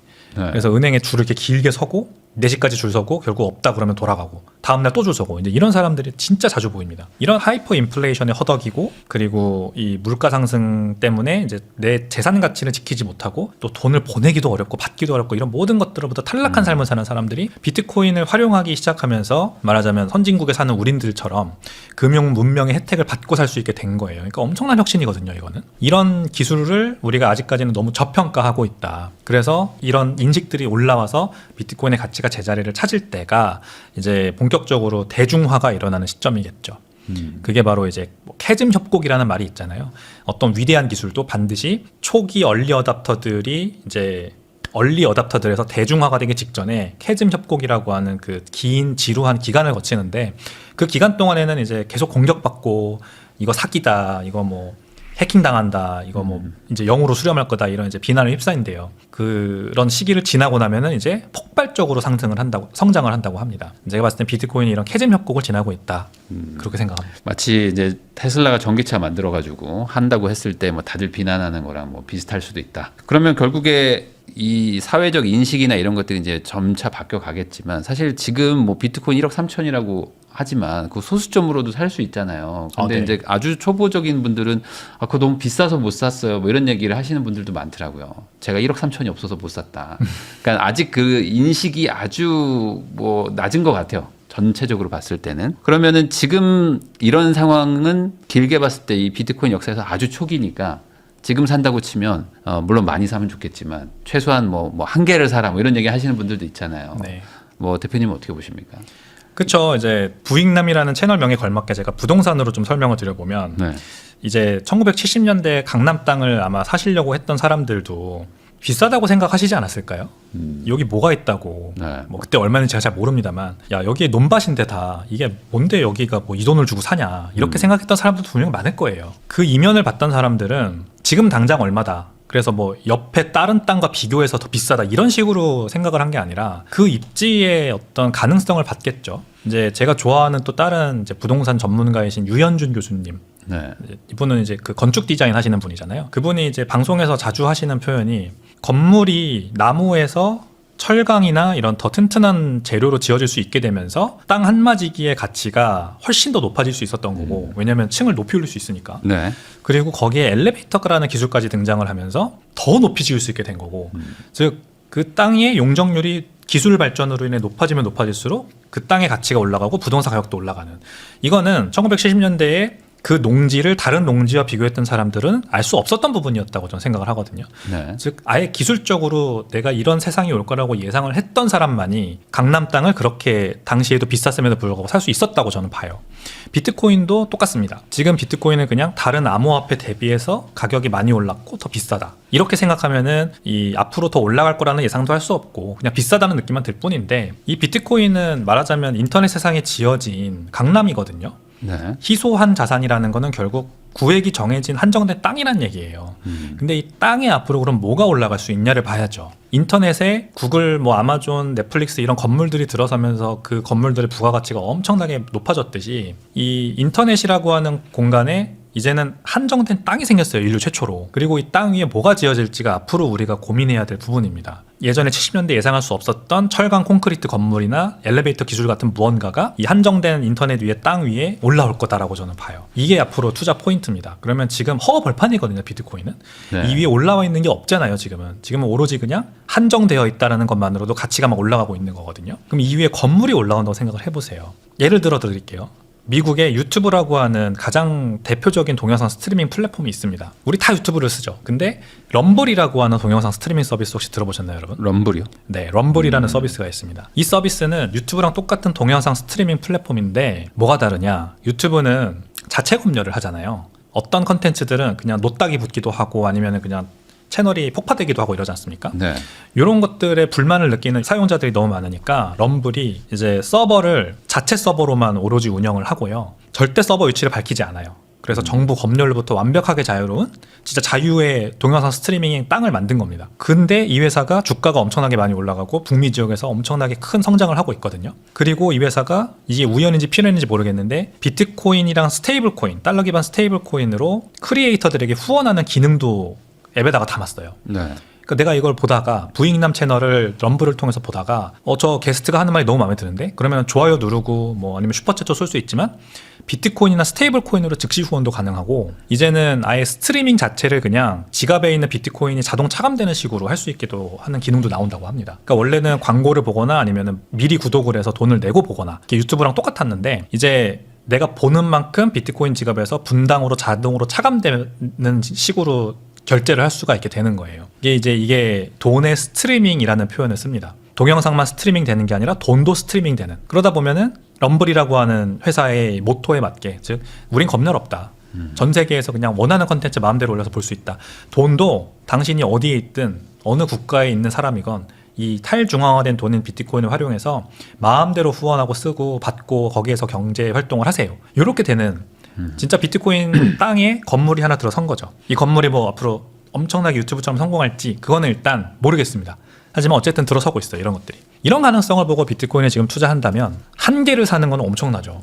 2100만 구획을 가진 도시에 한 개의 구획을 가지는 거잖아요. 네. 엄청난 거고 뭐 단 0.1개만 사더라도 괜찮은 거죠. 괜찮은 겁니다. 맨하탄에 땅 하나 사는 거예요, 말하자면. 그렇게 생각을 하고 비트코인에 투자하면 좋겠다. 그래서 말씀하신 것처럼 개수 정해놓고 0.1개, 뭐 1개 뭐 이렇게 개수 정해놓고 그때까지 열심히 사모으는 거. 그게 정말 좋은 투자 방법입니다. 그러면 이게 금시총도 넘어간다. 만약에 그러면은 단순 계산하면 한 10배 되는 거잖아요. 뭐 단순 계산하면 뭐 10배도 좀 더 될 수도 있고. 네.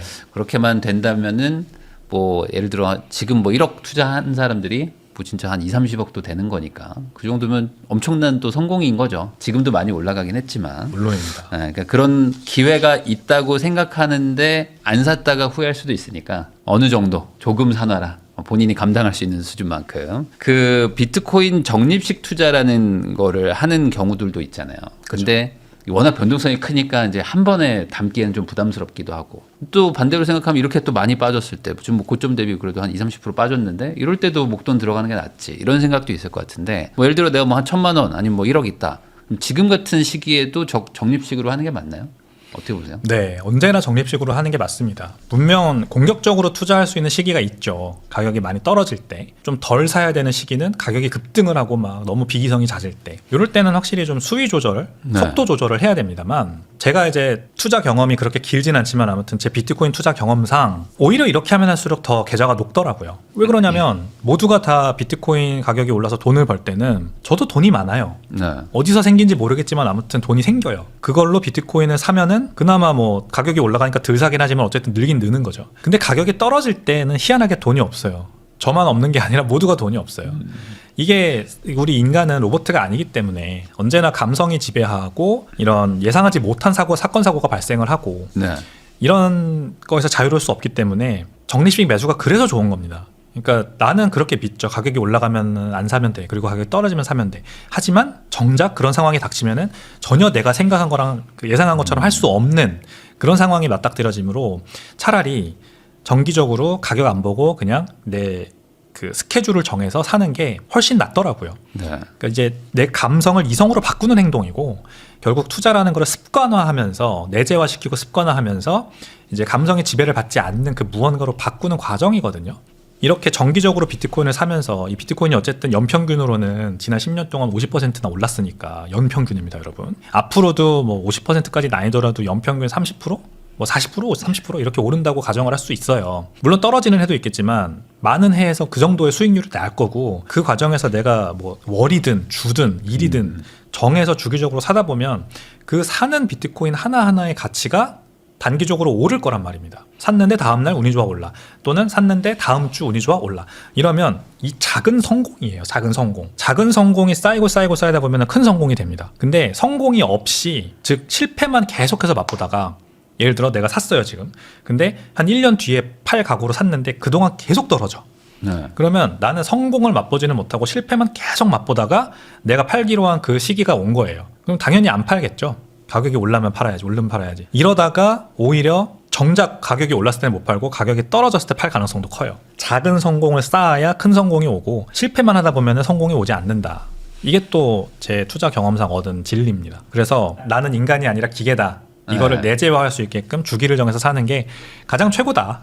이런 말씀을 드리겠습니다. 그러면은 사는 거는 어떻게든 산단 말이에요. 그리고 지금 가지고 계신 분들도 좀 있을 거고. 근데 결국에는 이게 아직은 변동성이 크니까 시즌 종료 이런 얘기들도 또 나오고 하니 결국에 또 시즌 종료가 될 거라고 얘기를 하셨잖아요. 그러면은 얘를 그냥 들고 가면 하염없이 시즌 종료 때 빠질 텐데 그 전에 잠깐 내렸다가 다 빠지면 다시 들어가야지라는 생각을 안 할 수 없단 말이죠. 이 전략이 결국에 안 통할 것이다라고 생각하세요? 아니면 시즌 종료가 될 때쯤에는 나와야 된다. 그게 어떤 시그널일지 모르지만 우선 나와야 될까요? 근데 그게 어려워서 안 될 것 같아요, 저는. 그러니까 이번에도 11월 들어서 많은 비트코인 매도가 나온 게 다 그렇게 생각하시는 투자자분들이 팔았기 때문이라고 저는 봐요. 그러니까 4년 주기 사이클의 마지막 해, 게다가 이제 10월 초에 고점 찍고 계속 내려오기만 하니까 그러면 시즌 종료네. 4년 주기 사이클이 반드시 현실화 될 거라고 믿었던 초보 투자자들이 어줍지 않게 비트코인을 분석하고 팔았던 거죠. 네. 그게 자기 실현적 예언입니다. 그러니까 그 사람들이 파니까 가격이 더 떨어지고 결국 실제로 시즌 종료된 건 아닌데 자기가 그 자기 실현적 예언의 주인공이 돼버린 거거든요. 그래서 예측하기가 정말 어려워요.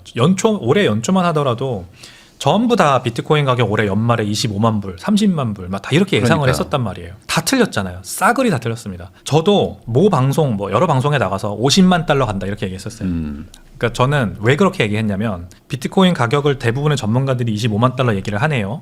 저는 그럼 그렇게 안 될 것 같습니다. 자기 실현적 예언. 그렇게 안 될 겁니다. 이렇게 얘기했기 때문에 오히려 세게 50만 달러, 비이성적이지만 그렇게 될 거라고 질렀던 거거든요. 네. 근데 방향성은 틀렸지만 아무튼 맞긴 맞았잖아요. 모든 전문가들이 다 틀릴 거다라고 하는 건 네. 맞췄어요. 하지만 이제 방향성이 틀린 거죠. 근데 저는 그래서 이게 언제든지 똑같아요. 이게 4년 주기 사이클의 마지막 해든 시작 해든 중간 해든 내가 올해 이때쯤이면 고점을 찍을 것 같고 그러면 거기서 팔고 나오면 될 거야 라고 생각하는 것 자체가 결국 그렇게 되지 않을 미래를 예견하는 거다. 이렇게 생각하는 게 맞고요. 그러면은 내가 미래를 예측할 수 없다는 거 인정을 하는 것부터 시작을 하는 겁니다. 결국 투자라는 건. 근데 다만 방향성은 맞다. 내가 올라갈 거라는 거는 확실하고 이 올라가는 거에 대한 근거는 내가 확실하게 다 공부를 해서 체화를 했으니까 미래는 전혀 의심하지 않는 거죠. 단지 특정 타이밍을 정하는 순간 이제 실패하는 거다. 그러니까 하면 안 되고 계속해서 사는 게 좋습니다.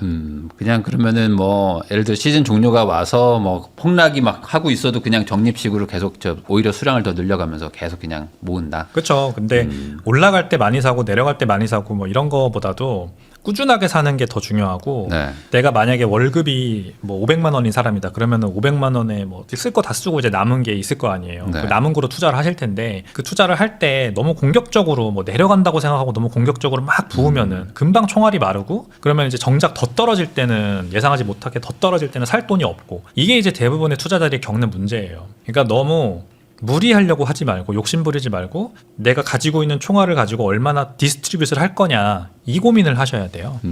계속 유지할 수 있는 적립식 매수를 유지할 수 있는 나만의 전략을 갖추는 게 제일 중요하다. 그러니까 저는 매주 지금 사고 있고요. 한 금액을 밝히기는 좀 어려우나 금액을 밝힐게요. 그냥 제가 지금 하고 있는 이 유료 구독 서비스가 있거든요. 네. 거기에서는 한 매주 7만 원씩 사고 있습니다. 네. 그리고 가격이 2% 떨어질 때마다 7만 원씩 더 사도록 해놨어요. 네. 그러니까 일주일에 뭐 7만 원 살 때도 있고 14만 원 살 때도 있고 뭐 30몇만 원 살 때도 있고 이렇게 해놨고 그 외적으로 저는 이제 또 수입이 있어요. 직장에서 월급 받는 것도 있지만 저는 이제 사업을 합니다만 회사에서 나오는 월급, 뭐 유튜브 수익, 그 다음에 뭐 유료 구독에서 나오는 수익 이런 것들이 막 있는데 이런 것들에서 추가적으로 이렇게 현금 흐름이 생기면은 또 그 유료 서비스에서 하지 않는 그런 매수도 또 나름대로 한단 말입니다. 그런 게 바로 이제 저만의 전략인 거예요. 제가 현금이 마르지 않도록 기회가 왔을 때 더 살 수 있도록 꾸준하게 사면서 너무 많은 금액을 거기에 투입하지 않으면서 쭉 가져갈 수 있게끔 잘 배분을 해놓고 또 기회가 오면 지난 10월 11일처럼 한 번에 막 20% 떨어지고 막 이런 일이 발생하면은 더 살 수 있는 현금 흐름도 가져갈 수 있는 이런 자기만의 적립식 투자 전략이 필요한 거죠. 사람마다 다 다를 거예요. 다 월급이 다르고 다 현금 흐름이 다르기 때문에 네. 어쨌든 유지할 수 있는 전략을 가져가시는 게 좋습니다. 사실 비트코인이 뭐 최고점일 때부터 적립식 투자를 시작하셔도 4년 이상 투자하면은 지금 다 몇 배씩 벌었잖아요. 네. 그 항상 뭐 전고점을 뚫고 뭐 엄청나게 올라온 역사가 있으니까. 네. 그러니까 단순 계산하면 그냥 무지성으로 4년 이상만 투자하면 무조건 돈 버는 판이었는데 못했잖아요, 다들. 조금 벌다가 다 팔고 뭐 빠지면 팔고 막 이러니까 어찌 보면 본질적으로 비트코인에 대한 믿음보다는 그냥 올라간다더라라는 그 변동성에만 혹해서 샀기 때문에 안 됐다 이렇게 정리할 수도 있겠네요. 네, 맞습니다. 믿음이 먼저네요. 그러면 네. 확실한 믿음. 확실한 믿음이 먼저고 이 믿음을 가지려면은 먼저 이제 공부가 선행돼야 되고 네. 이제 100시간 이상 어떤 자산에 투자를 해서 공부를 하고 확신을 갖는 게 정말 중요합니다. 이제 이거는 제가 하는 말이 아니라 많은 유명한 투자자들이 다 같은 말을 해요. 그 피터 린치라고 하는 유명한 월가의 투자자 그 사람이 이제 마젤란 펀드라는 걸로 굉장히 유명하지 않습니까? 물론 이 사람은 마젤란 펀드를 운영하면서 뭐 몇백 %의 회전율을 가졌어요. 정말 많은 종목들을 사고 팔고 했지만 이 사람의 투자 철학은 기본적으로 분산 투자를 하지 말자예요. 네. 분산 투자는 멍청한 짓이다라고 얘기를 했습니다. 계란을 한 바구니에 담아라.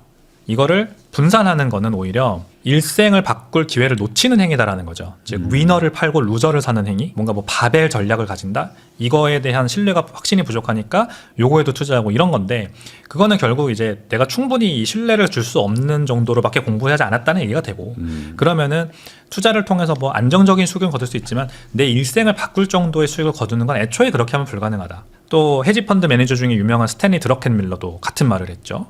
분산 투자하지 마라. 계란을 한 바구니에 담아야 된다. 컨빅션을 가져야 된다. 돌아가신 찰리 먼거도 그런 말을 했습니다. 나는 일생 동안 단 3개의 주식만 투자했다. 더 이상의 주식은 필요 없다고 생각한다. 그러니까 분산 투자하지 말아라. 이게 이런 사람들이 괜히 이런 말을 하는 게 아니라 다 좋아요. 분산 투자도 다 좋고 다 좋은데 결국 투자를 통해 성공하려면 엄청난 믿음과 확신을 가져야 돼요. 무언가에는. 그렇기 때문에 그게 선행되지 않은 투자를 하면은 분산 투자를 하든 뭐 몰빵을 하든 다 실패하는 겁니다. 저는 이제 개인적으로 비트코인에 대해서 그렇게 100시간이 아니라 그 이상을 투자해서 공부를 해본 사람으로서 엄청난 확신을 가지고 있는 거고 그 확신이 저한테 이제 부과되어 돌아오는 거죠. 그러면 결국에 이제 비트코인 좋다는 거는 이제 알겠는데 근데 이게 결국에는 또 뭐 시즌 종료도 있고 막 또 폭락도 하고 그러면 특히 안 팔고 싶어도 팔아야 되는 뭐 어떤 뭐 집을 산다든지 뭐 결혼한다든지 뭐 이런 것도 있잖아요. 그러면 지금 이 시청하시는 분들 입장에서는 뭐 이걸로 진짜 20-30배 올라갈 것 같으면 전 재산을 투자하고 싶은 마음도 있고 또 반대로 그 전 재산 다 투자했다가 또 내가 다음번 목돈이 필요하면 또 팔아야 되니까 그것도 걱정되고 너무 많이 올라갈 거라는 확신이 있지만 그럼에도 불구하고 자산은 일부만 태워야 될까요? 이런 자산에는? 일단은 변동성이 크기 때문에 네. 공부나 확신이 선행되지 않은 상황에서는 이제 일부 굉장히 적은 포트폴리오의 재산의 적은 부분만 비트코인을 담는 게 뭐 좋습니다. 예를 들면 자산에만 5% 10% 뭐 그렇습니다. 네. 네, 이제 크게 타격을 받지 않을 정도. 근데 일단은 이런 말씀을 드리고 싶어요. 일단은 뭐에 투자하든 먼저 인생을 선순환시키는 게 우선입니다. 선순환이라는 거는 뭐냐? 갑자기 내가 뒤에 앉아있는 부장님 뭐 싸대기를 때리고 사표 던지고 나가고 싶다라는 생각을 하고 있으면 지금 직장 다니시는 분들이 그러면 선순환하지 못하고 계신 거예요. 죄송하지만 선순환하는 삶은 만족스러워요. 내가 살고 있는 이 현재 인생이 굉장히 만족스럽고 일이 잘 풀리고 직장도 나가는 게 너무 뭐 글쎄요 즐겁다고까지는 할 수는 없지만 내가 하는 일이 아무튼 만족스럽고 여기에서 이제 보람을 찾고 있고 내가 그런 선순환을 하는 중에 뭔가에 투자를 해야 잘 되고 갑자기 돈이 필요한 일이 안 생기거든요. 네. 그래서 말씀하신 질문에 이제 있는 내용 중에 그런 게 있었잖아요. 집을 사는 일이 생길 수 있다. 이런 거는 이제 여러 가지 가정을 할 수 있는데 선순환하는 과정 중에 나오는 집을 사야 되는 상황은 너무 좋은 거죠. 내가 인생이 만족스럽고 지금 삶이 만족스러운 상황에서 어떤 집에 이사 가려고 열심히 투자를 하고 있고 돈을 모으고 있는 중에 그게 이제 비트코인으로 돈을 벌고 있었고 내가 목표하는 금액이 됐을 때 저 이제 부동산에 이사 가기 위해서 비트코인을 파는 거는 너무나도 좋은 행위입니다. 내가 지금 쌓고 있는 돈이라고 하는 법정화폐라고 하는 돈보다 훨씬 더 강한 돈에다가 내 에너지와 노동을 저축해 놓고 있다가 더 그 목표에 빨리 다다른 거죠. 그러므로 아주 좋은 건데 선순환하지 못한 역순환하고 있는 삶에서 내린 그 같은 결정은 예를 들면 이런 겁니다. 내가 지금 억지로 막 직장 다니면서 돈을 먼저 살고 있어요. 그리고 배우자가 무조건 저 집에 이사 가야겠다고 나한테 바가지를 엄청 긁고 있는 상황이에요. 네. 그래서 빠득빠득 얼금 모으고 투자를 해가지고 어떻게든 저기에 이사를 가려고 노력하고 있는데 나도 모르게 다른 데다가 잘못 베팅을 해가지고 한 4천만 원 정도 쓴 거예요. 그래서 이거를 메꾸려고 무리하게 비트코인에 투자를 하는 겁니다. 야 비트코인이 연말에 오른대. 그러면 지금 4천만 원 여기다 지금 돈 1,000만 원 있는데 이거 여기 넣어놓으면 3배 가니까 그러면 한 연말에 이제 4천만 원 내가 찾을 수 있을 거야. 이런 식의 생각을 하고 투자를 하고 그 목표로 비트코인을 샀다가 이제 파는 거는 내가 집을 사려고 하는 목표에 절대 다다를 수 없는 결정이죠. 그거는 그렇게 안 됩니다. 무조건. 그래서 같은 시나리오지만 내가 어떤 상황이냐가 굉장히 중요한 거고 비트코인을 내가 먼저 인생을 선순환 시켜놓고 매수를 하면은 갑자기 돈 쓸 일이 많이 없어져요. 뭐 갑자기 뭐 내가 사고를 당해서 불의의 사고를 당해서 병원비를 내야 된다거나 내가 직장에서 갑자기 잘린다거나 아니면은 뭐 다른 투자해놓은 게 잘못돼가지고 여기서 막 돈이 엄청나게 이자가 엄청나게 발생한다거나 이런 것들이 안 생기면은 편안하게 비트코인을 모을 수 있습니다. 그러면서 내가 목표하는 무언가를 위해서 이제 이걸 팔고 그걸 할 수가 있게 되는 거죠. 이건 너무나도 좋은 행위입니다. 그래서 이렇게 먼저 선순환하는 삶을 만드시기를 먼저 말씀드립니다. 기한이 정해져 있는 어떤 돈 쓸 일이 있는데 그 전에 돈 불리려고 투자하지 마라. 네. 오히려 이걸로 돈을 계속 불리다가 그때 상황 봐서 그런 것들을 선택하는 거지. 맞아요. 뭐 잔금일 딱 정해져 있는데 코인으로 불리려다 날리고 이런 일들을 하는 게 문제다. 네. 라고 이제 얘기를 해주신 것 같습니다. 결국에 이 코인도 뭐 장기적으로 다 모아가야 된다라는 거는 동의는 하지만 그럼에도 불구하고 어쨌든 이 변동성이 워낙 크다 보니까 이 안에서 그래도 약간의 좀 기교를 부리면 더 수익률이 높아지지 않을까? 뭐 이런 생각들을 하는 경우들이 있잖아요. 왜냐면 차트도 계속 보면 보이거든요. 지금은 좀 사야 될 구간인 것 같기도 하고, 지금은 좀 너무 과열이다. 뭐 이런 것도 있는데 이 비트코인은 그야말로 사실 이제 그 심리가 막 영향을 다 주잖아요. 뭐 지수를 뭐 다른 걸 볼만한 게 별로 없기 때문에 사람들이 막 다들 막 난리가 나 있는 거예요. 막 예전처럼 또 광풍이 분다. 그럴 땐 좀 정리해줘야 되는 거 아닌가요? 그러면 또 그때도 들고 가야 되나요? 계속 정립을 해야 돼요? 이거 아닌데 싶으면서 계속 200~300씩 계속 사야 돼요? 물론 이제 이론적으로는 그런 때는 좀 정리를 하는 게 좋죠. 네, 한 50%만 정리할까요? 안 돼요? 그러니까 그럴 수 있죠. 그럴 수 있어요. 그게 이론적으로 너무나도 좋은 의사결정인데 이제 그 광풍이 언제 끝날지를 모른다는 게 하나의 함정이죠. 예를 들어 내가 판단한 그 고점이 너무 빨랐다면 그 다음부터 뭐 글쎄요 2~3달 오늘 어쩌면 더 길게 또 그 광풍이 계속 이어질 수 있거든요. 그때 찾아오는 포모가 너무 클 거예요. 네. Fear of missing out. 그게 더 내려갈 때보다 더 힘들거든. 그래서 나는 괜히 먼저 팔아가지고 왜 이런 지금 그러니까 주변에서 안 판 사람들이 막 부자가 되고 막 그런 매스컴에 그런 사람들이 조명되고 막 지난 2021년 상승 사이클은 제 기억이 나요. 어떤 공무원이 비트코인을 뭐 2년 전인가 잘 투자해 놓은 게 40억 원이 돼가지고 압구정 현대 아파트를 현금으로 샀다. 이런 기사들이 막 나오거든요. 내가 듣기 싫어도 막 들려요. 그러면은 미리 판 나를 얼마나 저주하겠어요. 네. 그러면서 나도 모르게 또 사게 되는 겁니다. 아직 안 끝났나 보다. 그러면서 고점에 사게 되고 그때부터 가격이 떨어지는 이런 이제 경험을 할 수가 있기 때문에 너무 무리하지 말고 욕심부리지 말고 그냥 안 파는 게 제일 좋다. 특정 타이밍에 여기가 고점이라고 판단하는 것만큼 위험한 게 없다고 저는 생각을 합니다. 사실 옛날에 뭐 한 8천만 원인가요? 갔다가 2천만 원 떨어졌을 때 사실 거의 대부분이 다 나가셨을 텐데 이 시장에서 다 탈출했을 텐데 그때부터 다시 꾸준히 적립을 했던 분들도 있을 거잖아요. 8천에서 2천 갈 때까지 계속 적립했던 분들은 지금 돈 많이 벌었죠. 2천에 산 물량도 많으니까. 그럼에도 불구하고 이번에도 또 그런 일들이 일어날 수도 있지만 믿고 간다. 결국에 이걸 금시총 뛰어넘는다. 이걸 그렇죠. 믿고 간다. 그렇죠. 그게 진짜 된다라고 생각하는 분들은 사실 부동산이나 이런 주식 이런 것들을 하는 게 별 의미가 없어지기도 해요. 왜냐면 지금 한 10년 사이에 비트코인이 최고의 투자였잖아요. 네. 그 모든 것보다 사실. 맞아요. 앞으로 10년도 그럴까요?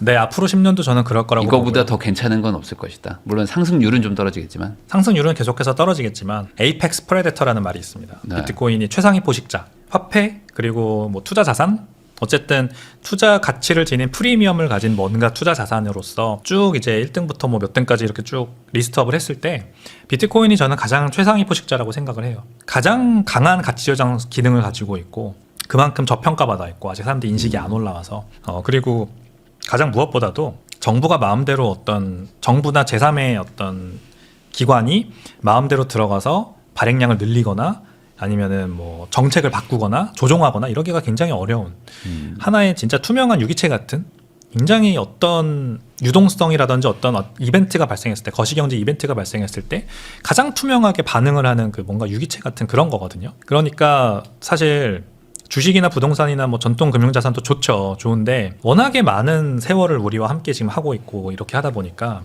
진짜 다양한 변수들이 존재를 해요. 그냥 투명하게 가격이 올라가는 게 아니라는 말씀을 드리는 거예요. 근데 지금 우리가 뭔가에 투자하는 포인트는 언제나 유동성이 많이 들어오고 그게 이제 희소자산의 가치를 올리는 거란 말이죠. 제일 퓨어하게 작동하는 게 바로 비트코인이라는 거기 때문에 앞으로 비트코인의 그 가치가 기존보다는 이제 상승률이 줄어들 수는 있지만 다른 자산 대비해서 언제나 뭐 환율도 그렇지만 다른 화폐 가치 대비해서잖아요. 네. 다른 자산 대비해서는 가장 많이 오를 거다 이렇게 생각을 합니다. 방금 말씀해 주신 것들 이게 또 어찌 보면은 이제 비트코인을 생각하는 분들이 다 이제 동일하게 생각하는 부분이에요. 그러니까 좋다고 생각하는 분들의 다 공통적인 거죠. 그 사우디아라비아에서 금광이 갑자기 대규모로 막 발견되고 하는데 네. 비트코인은 그런 일은 없는 거잖아요. 갑자기 막 물량이 늘어난다거나 맞아요. 이럴 일들은 없으니 수요만 예측하면 돼서 저는 참 그게 단순해서 좋은 것 같아요. 맞아요. 수요만 예측하면 되니까 공급은 정해져 있으니까. 네, 지금까지 스매시파이의 백종훈 대표님과 이제 코인에 대해서 여러 가지 얘기를 해봤는데요. 뭐 이제 장기, 단기 예측도 해봤습니다. 그렇지만 결국에는 이 코인 시장, 특히 이제 비트코인의 어떤 그 작동